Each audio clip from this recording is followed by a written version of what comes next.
2011 मध्ये या कंपनीची स्थापना झाली होती. या कंपनीची विमानं व्यावसायिक आणि राजकारणी लोक भाड्यानं घेतात. ही कंपनी एअर ॲम्ब्युलन्सची सेवाही देते. व्हीएसआर कंपनीच्या विमानाचा 3 वर्षात दुसऱ्यांदा हा अपघात झालाय.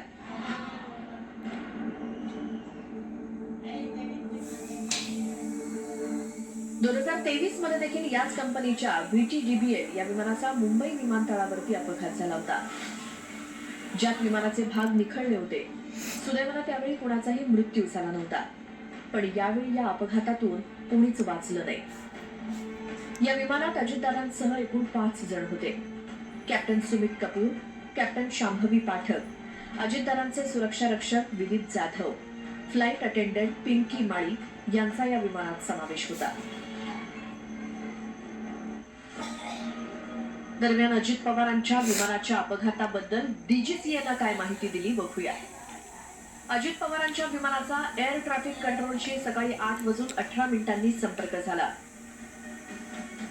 विमानाच्या पायलटनं एअर ट्रॅफिक कंट्रोलला हवामानाबद्दल माहिती विचारली.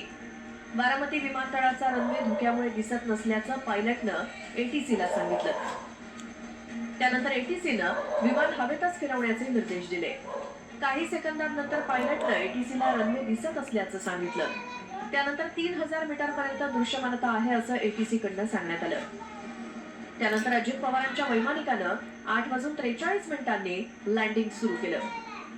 ATCला 8:44 रनवेच्या पुढच्या भागात आग आणि धूळ दिसला. त्यानंतर अजित पवारांचं विमान क्रॅश झाल्याची माहिती समोर आली.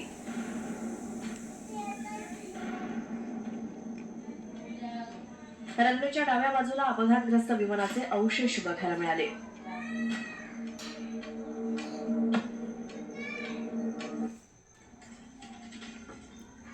तर एक जुना व्हिडिओ जो आहे तो आपल्या समोर आलाय. त्यामध्ये अजित पवार या विमानामध्ये बसत असताना आपल्याला पाहायला मिळतात. हा आजचा नाहीये, मात्र अशाच प्रकारे दौऱ्यावर जाताना अजित पवार कसे भल्या पहाटे निघायचे आणि आपल्या सुरक्षा रक्षक विनीत जाधव यांच्यासोबत कसे या विमानामध्ये बसायचे ही दृश्य आपल्याला या ठिकाणी पाहायला मिळत आहे. आणि असंच हे एक विमान होतं ज्याचा आज अपघात झालेला आहे. त्या अपघाताची जी दृश्य आपण या ठिकाणी पाहतो, त्याची कारणं तर शोधली जातील. नेमकी चूक कोणाची, काही तांत्रिक बिघाड झाला होता का की आणखी काही, ती कारणं समोर येतीलच. मात्र हे तर मान्य करावं लागेल की हा अपघात झाला आणि या अपघातामध्ये अजित पवार यांचा दुर्दैवी मृत्यू झाला.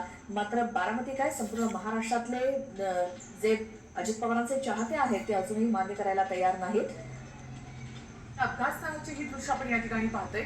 फॉरेन्सिक टीम या ठिकाणी दाखल झालेली असून आणि टीमकडनं आता या ठिकाणी तपास केला जातोय. जे काही अवशेष आहेत या ठिकाणी ते अवशेष देखील गोळा केले जातात.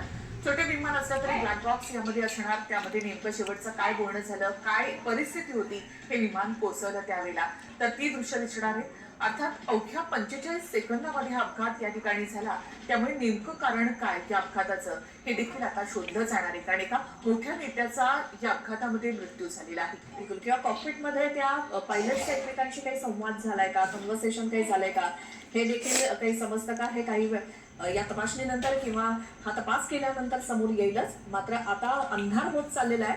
मात्र तरी देखील तिथं हे ऑपरेशन सुरू आहे. फॉरेन्सिक टीम आहे. जे काही त्यांना गरजेचं आहे ते त्या सगळ्या त्या गोष्टी गोळा केल्या जातील किंवा त्यानंतर या तपासाला सुरुवात होईल आणि एक रिपोर्ट समोर येईल.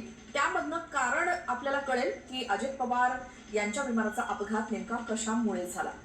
हा निव्वळ अपघात आहे, यामध्ये राजकारण नाही अशी प्रतिक्रिया